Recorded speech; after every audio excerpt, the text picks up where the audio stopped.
Hello second year Hindi के बच्चों, आज मैं आपको एक थोड़ा सा कठिन या दुरूह कह लें ऐसे पाठ को पढ़ाऊंगी, गद्य पाठ को पढ़ाऊंगी जिसका नाम है अशोक के फूल और जिसके लेखक आचार्य हजारी प्रसाद द्विवेदी जी। यह निबंध जो अशोक का फूल है, ये द्विवेदी जी का एक ललित निबंध है। इस निबंध में द्विवेदी जी ने अशोक के फूल के सामाजिक, धार्मिक, साहित्यिक एवं ऐतिहासिक महत्व का वर्णन किया है। बच्चों, इस अशोक के फूल की मैं पाठ की बीच बीच में व्याख्या भी करूंगी। उसके पहले मैं थोड़ा सा अशोक के फूल के पाठ के सारांश पर आपका ध्यान आकर्षित करूंगी, यानी कि छोटे में इस पाठ को आपको बताना चाहूंगी कि अशोक का फूल जब जब द्विवेदी जी देखते हैं तो वो उदास हो जाते हैं, क्योंकि अशोक की फूल की महिमा का वर्णन प्राचीन काल में अत्यधिक किया गया है और उसको सामाजिक और धार्मिक जीवन में बहुत महत्व था, जो आज लगभग समाप्त हो गया। तो जब जब अशोक का फूल देखते हैं तो द्विवेदी जी उदास हो जाते हैं कि ऐसा क्यों है। पहले जिस वृक्ष का इतना महत्व था, आज उसका महत्व क्यों नहीं है। क्या संसार ये ऐसा ही है कि लोगों को कि जब आवश्यकता होती है, लोगों का से जब लाभ लेना लगता है, लोगों से जब स्वार्थ पूर्ति करने रहती है तो वही लोग अच्छे लगते हैं, लेकिन जब अपना स्वार्थ खत्म हो जाता है, अपनी आवश्यकता समाप्त हो जाती है तो लोग उनको भूल जाते हैं। क्या ये एक नियम है? क्या ये प्रकृति है? क्या मनुष्य का स्वभाव है? यदि है ऐसा तो ये अच्छा नहीं है। उसके बाद वो कहते हैं कि भारतीय संस्कृति में अनेक संस्कृतियों का मिश्रण है। विभिन्न प्रकार के धर्म, जातियां, संस्कार अपने अपने विचारों को लेकर आती हैं और उन सब का एक महासंगम होता है जो भारतीय संस्कृति के रूप में हमें दिखाई देता है। उस भारतीय संस्कृति में भी अशोक के फूल का बहुत महत्व है। और सामंती व्यवस्था, जब जमींदारी प्रथा थी भारतवर्ष में, उस व्यवस्था में तो मानो अशोक का फूल राजा ही था।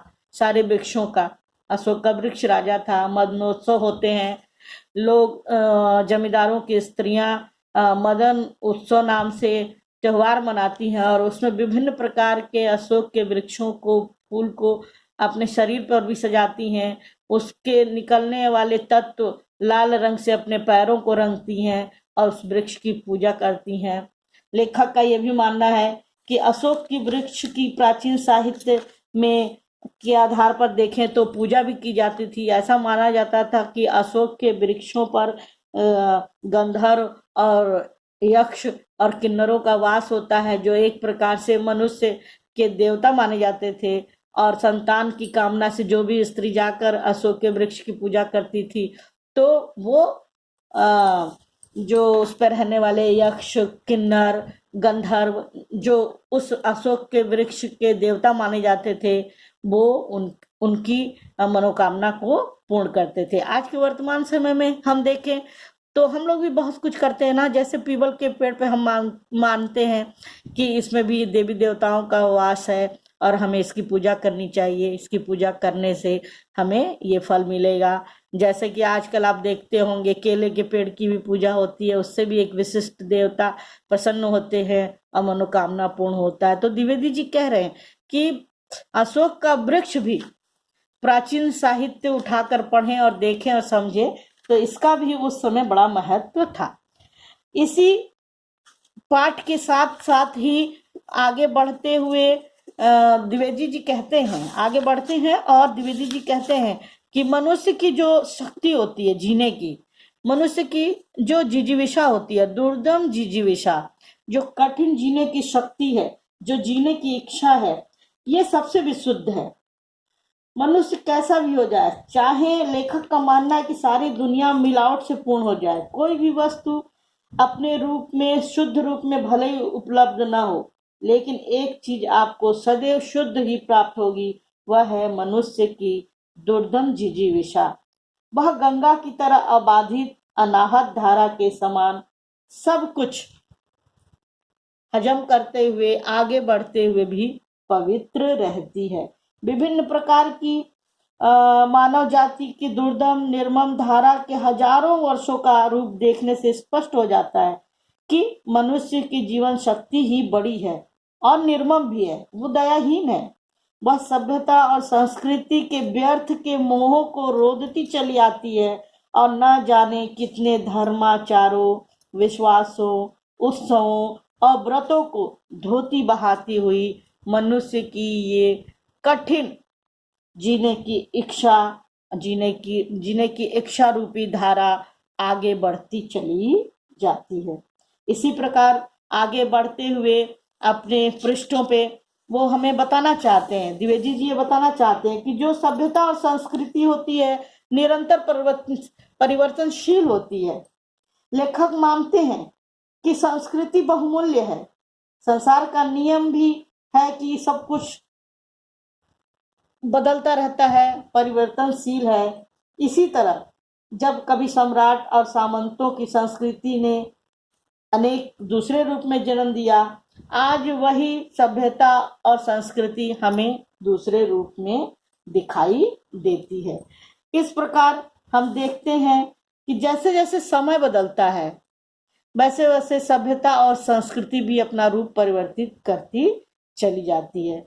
और अंत में वो अशोक के वृक्ष जिस पर निबंध लिख रहे हैं उसके उस फूल के मदमस्त होने पर वो प्रसन्न है।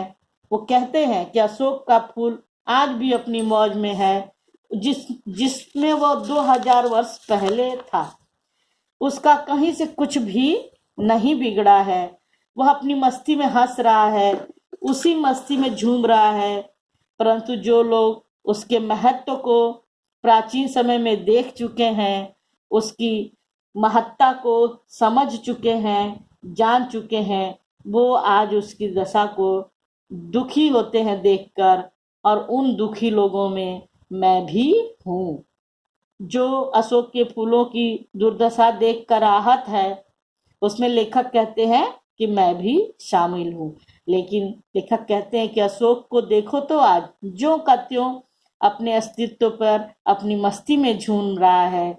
मनुष्य उसे देखकर अपनी मनोवृत्तियों के अनुसार उससे आनंदित हो सकता है तथा दुखी भी। अर्थात एक संदेश भी दे रहे हैं कि प्रकृति आपको सुख भी पहुंचाती है और आपको दुख भी पहुंचाती है।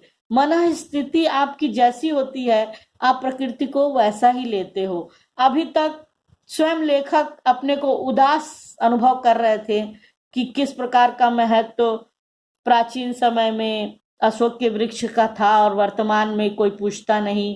कहीं भी किसी भी साहित्य में उसकी चर्चा तक लेखक कभी नहीं करते।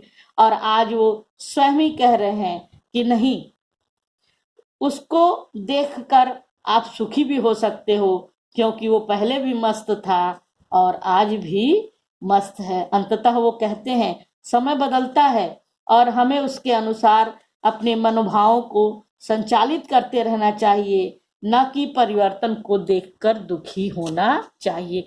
तो बच्चों, ये एक कथ्य है अशोक के फूल का। और अब बीच बीच में मैं आपको इसकी व्याख्या करूंगी और इसके प्रश्नोत्तर आपको बताऊंगी। धन्यवाद।